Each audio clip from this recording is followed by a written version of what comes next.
Every day, the Fat Controller came to the station to catch his train. "Hello," he always said to Thomas. "Remember, don't be impatient, Thomas. You can never be as strong and fast as Gordon, but you can be a really useful engine. Don't let the silly trucks tease you." There were lots of trucks, and Thomas worked very hard pushing and pulling them into place. There was also a small coach and two strange things his driver called cranes. "That's the breakdown train," he told Thomas. "The cranes are for lifting heavy things like engines and coaches and trucks." One day, Thomas was in the yard. Suddenly, he heard an engine whistling. "Help! Help!" A goods train came rushing through much too fast.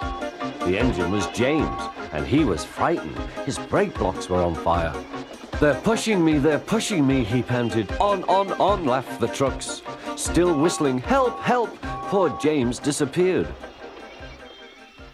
"I'd like to teach those trucks a lesson," said Thomas the Tank Engine. Soon came the alarm. "James is off the line! The breakdown train! Quickly!" Thomas was coupled on, and off they went.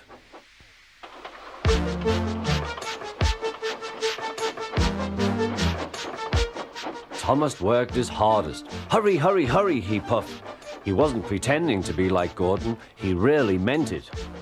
"Bother those trucks and their tricks. I hope poor James isn't hurt."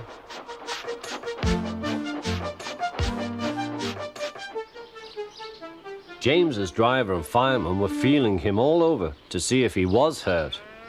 "Never mind, James," they said. "It wasn't your fault. It was those wooden brakes they gave you. We always said they were no good."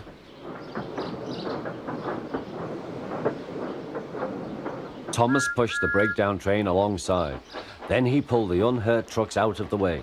"Oh dear, they groaned. Serves you right, puffed Thomas. He was hard at work, puffing backwards and forwards all afternoon. This'll teach you a lesson, he told the trucks. And they answered, yes it will.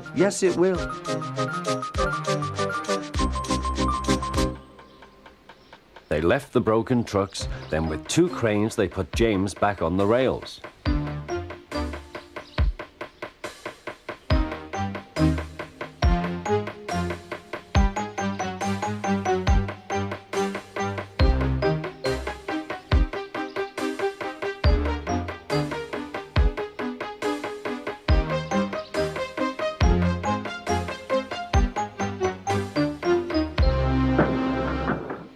He tried to move, but he couldn't, so Thomas helped him back to the shed.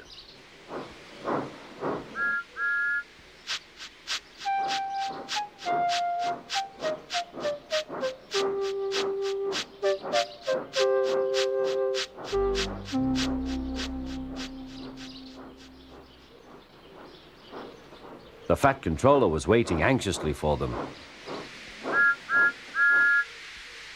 "Well, Thomas," he said, "I've heard all about it and I'm very pleased with you. You're a really useful engine. James shall have some proper brakes and a new coat of paint, and you shall have a branch line all to yourself." "Oh, thank you, sir," said Thomas. Now Thomas is as happy as can be. He has a branch line and two coaches called Annie and Clarabelle. He puffs proudly backwards and forwards with them all day.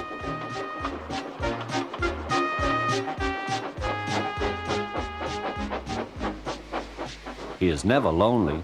Edward and Henry stop quite often and tell him the news. Gordon is always in a hurry, but never forgets to say poop, poop. And Thomas always whistles peep, peep in return.